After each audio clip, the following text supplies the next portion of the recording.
Yesterday, we dived into RIMPAC, but a bigger lens reveals at least 5 concurrent military exercises in the region, which kicked off this week or last week. 40,000 troops from over 30 countries exercising together along the first and second island chains and Hawaii. There's also 100,000 estimated in Taiwan.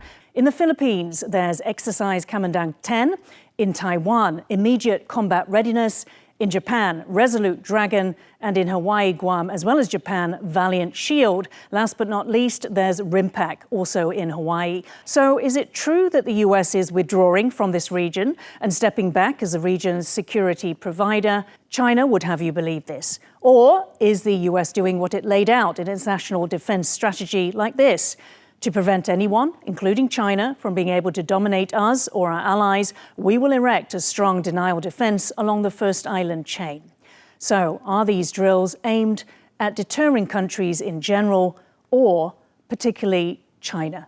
Beijing thinks so. State mouthpiece, the Global Times, says of Resolute Dragon, Tokyo still harbors illusions that it can rely on US military power if a conflict were to occur with China in the region. However, experiences from recent military conflicts show that if Japan were to recklessly provoke confrontation with China, the US might not be able to provide the level of support Japan expects. While Donald Trump last week thanked China for helping end the war with Iran and remaining neutral, is Beijing still very much waging a narrative war against the US?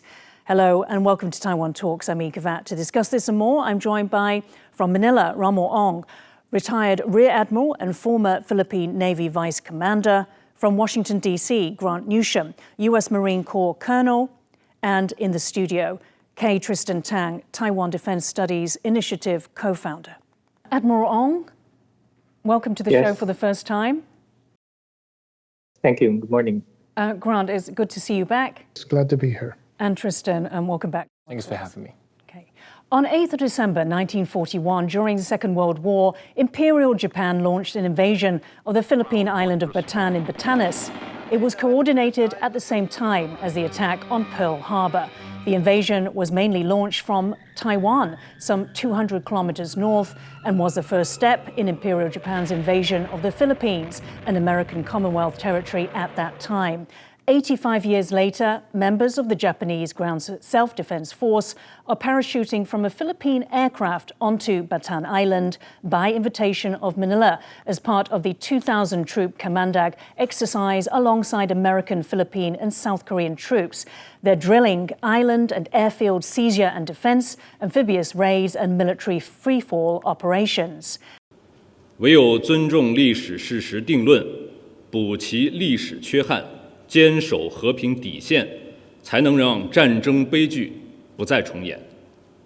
日本在军事化是在走回头路，更是一条不归路。我们敦促日方真诚反思侵略罪责，与军国主义彻底切割，以实际行动取信于亚洲邻国和国际社会。 Grant, if I can come to you first. If the last time Japanese troops launched onto Bataan was the invasion of the Philippines during the Pacific War, how significant is this exercise and indeed this juncture for Japan itself? Well, it's extremely significant, particularly the fact that the Japanese are sending their airborne troops to land on Batanes Island. This is something that was impossible just a few years ago. And you'll notice now it's being done without really any fanfare. It's part of a very long-standing effort to help the Philippines militarily and to build a very deep defense and security connection with them. But Grant, I mean, the symbolism of this, what did you make of that? I mean, is this very much putting the ghosts of the past behind? Yes, I think the ghosts of World War II are actually long past throughout Asia. Probably China and South Korea are the exception, but throughout the rest of Asia, Japan is well liked, it's respected, and the people want it to play even more of a defense role and not just an economic role. That shows you just how different things are now. Admiral Ong, I mean, we hear a lot from China, from Beijing, about Imperial Japan and how the countries it invaded 80 years ago and further in the past are fearful of present-day Japan's so-called remilitarization. I mean, you're a Filipino, a Philippine admiral. What do you make of Japan today compared to China? Well, Japan is one of our key strategic partners, both for security and economic relationship. And a lot has actually changed since World War II or Second World War. The present context present circumstances are totally different from the world that we left decades ago. And Admiral, I mean, what do you make of China's, whipping up attempts to whip up this sort of anti-Japan sentiment, and specifically calling out those countries which had previously been occupied, invaded by Japan? What do you make of that? Well, the Philippines or Manila is in the middle of a battle of narratives with Beijing. This is simply an attempt to nip in the bud an emerging strategic partnership that is evolving, and I'm actually looking at a potential for a much stronger alliance between Japan and the Philippines. So China's actions are logical in a way that it's trying to divide the Philippines and Japan, if it still can. But the circumstances that drove us together is actually them, China. Okay. So let's give an overall rundown of the 5 exercises. Kamandag, 2,000 troops, multi-domain, US, Philippines, Japan and South Korea, many more observer nations. It's about securing the Luzon Strait and South China Sea approaches. Taiwan, immediate combat readiness, estimated 100,000 by Dr. Shen Mingshi. Multi-domain, Taiwan only, and it's about preparing for a PLA switch from grey zone pressure to open war. Resolute Dragon, estimated 9,000 troops, marine and ground forces, Japan and the US, and it's about enhancing Japan-US readiness to defend the southwestern Japanese islands. Valiant Shield, estimated 10,000 troops, US and Japan. First publicized deployment of the Typhoon missile system. RIMPAC, 25,000 plus troops, 31 nations, mostly maritime, preserving free and open Indo-Pacific. So if I could go to Admiral Ong, what do all these concurrent exercises, essentially along the first and second island chains, represent to you? Well, it actually embodies the idea of the one theater concept, meaning South Korea, Japan, Taiwan, the Philippines, and even south of the Philippines, maybe Indonesia and Malaysia, is all part of the island chain. And the north, the east, and the South China Seas are also one maritime front. And this simultaneous exercise is happening in the 3 countries or 3 areas. It's actually a step up in terms of looking at the situation in the region holistically, rather than looking at it from one country to another country, sort of piping everything. I think the way ahead here is now to synchronize this type of activities over the period of years, so that there will be actually a single command and control that sort of synergizes all these activities in the future. Tristan, these drills, are they specifically targeted at China? What's your view from the drills? I would say the fact that China, or the People's Liberation Army, is the single biggest threat or opponent to US, to Japan, to Philippines, or even to Taiwan. So it is ideal, or even it is rational to say that they assume the conflict or the war is against China. And as we see, these 5 drills happened in the same time. It includes the maneuvers near Hawaii, it includes maneuvers along the second island chain, and more importantly, 3 drills along the first island chain at the same time.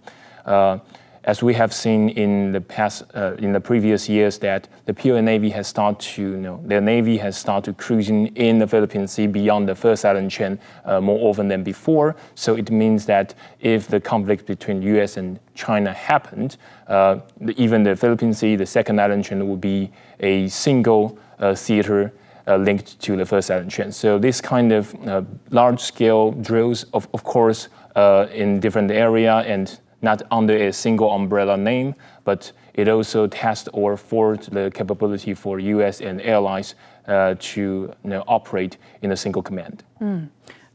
Grant, Donald Trump has spoken about the $14 billion US dollar arms package for Taiwan as a negotiating chip, but is there a disconnect between what the Trump administration says and what it does?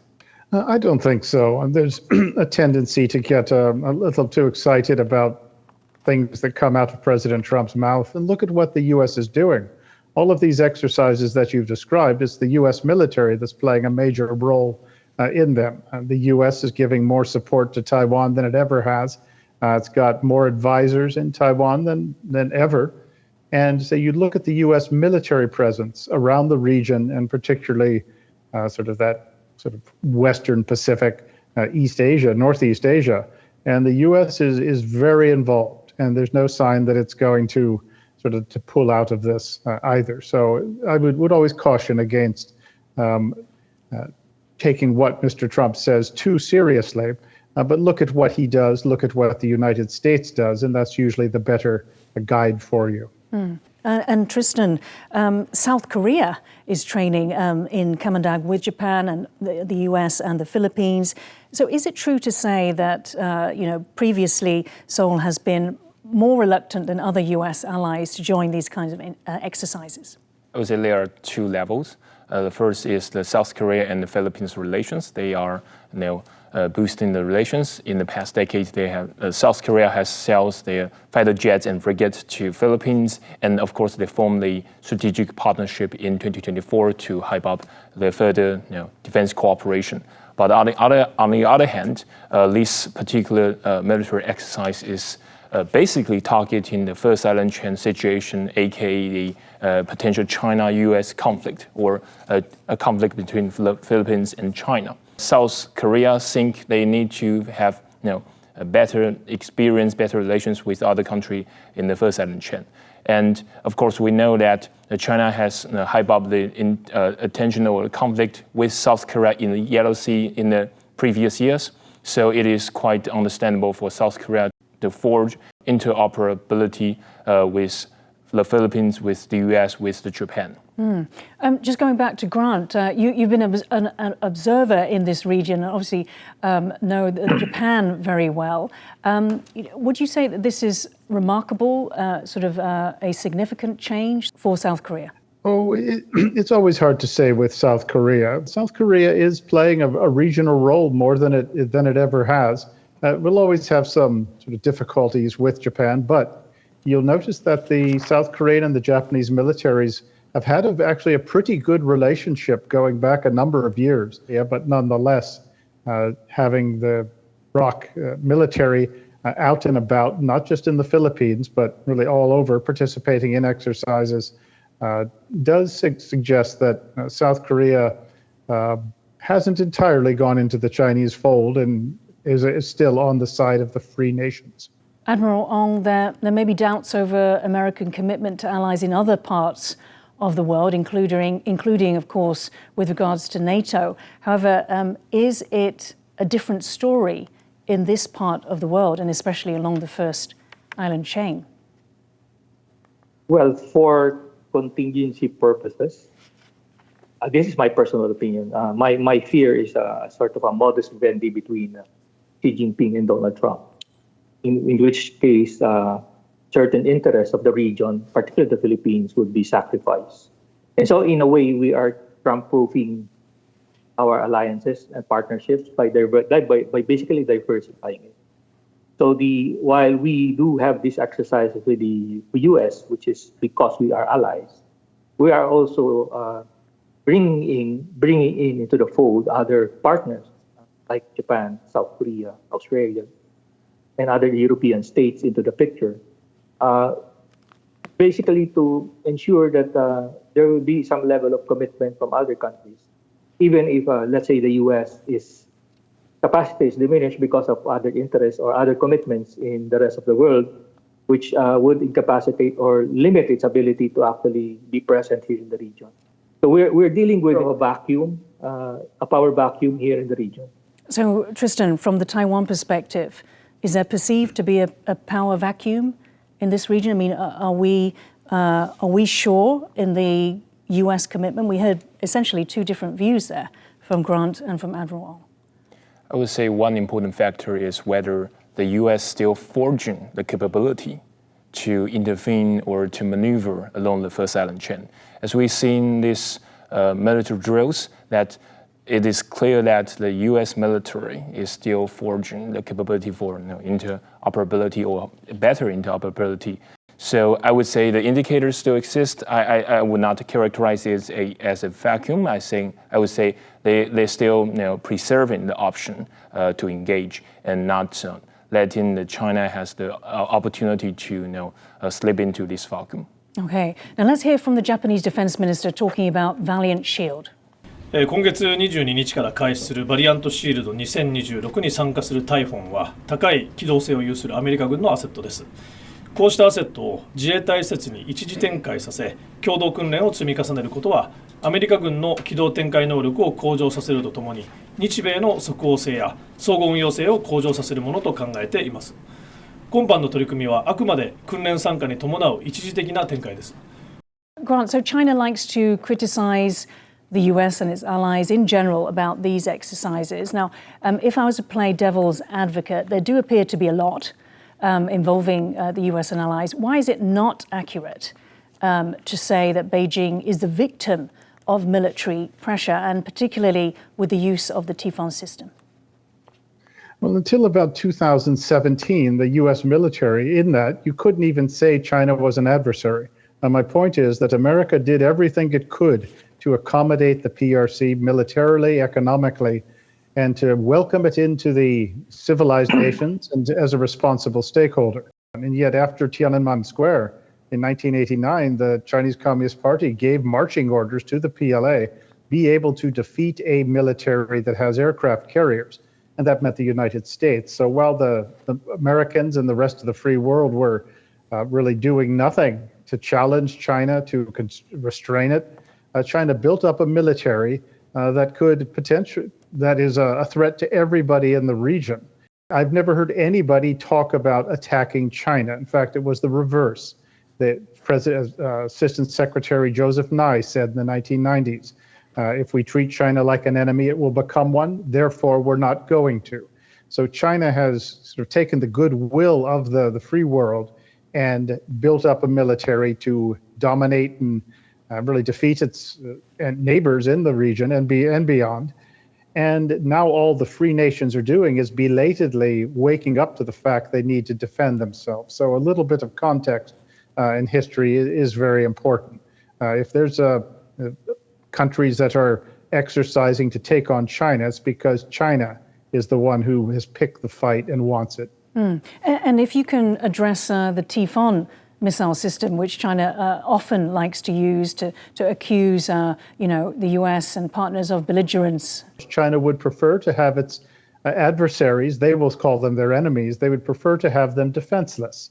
So when you have the Typhoon system, the HIMARS systems, and other sort of pieces of particularly long-range precision weapons that can reach out quite a ways and all the way to China, China complains. And it's really the bully of the schoolyard saying, well, why are you threatening me when somebody tries to defend themselves? This is not really a threat. It's China trying to turn the tables with an argument. And it's not a very good one when you stop and think about it. But whenever China's intended victims do what's necessary to defend themselves, particularly when they get together as partners and as an alliance to take on Chinese aggression, China always complains about it. And it's as predictable as the sun coming up. Admiral Wong, Philippines also has been the site of many exercises. What's the message from the Philippines to China if China wants to stop these exercises? Well, I'll go back to where we came from. The first place, China's maritime forces are encroaching in our exclusive economic zone. If they just pull out, then that could be a start. We can start talking peace. But right now, they are encroaching and they are taking coercive measures against our fisher folks. they impact the net effect of their presence in our exclusive economic zone impacts on our energy security as well as on our food security. And somewhere down the line, that hits the stomach of our Filipino fishermen. It has an impact on our society as well. Tristan, China, according to the Wall Street Journal, is tightening its noose around Taiwan, with a near constant and closing in naval presence. What are Beijing's intentions of doing this, and is it working? Yeah, at least two purposes. One is military. Of course, they want to wear down Taiwanese Navy and Air Force maintenance level. And in this front, they have at some level, they have reached their goal, because the logistic burden of the Taiwanese military has really meet a very challenging time.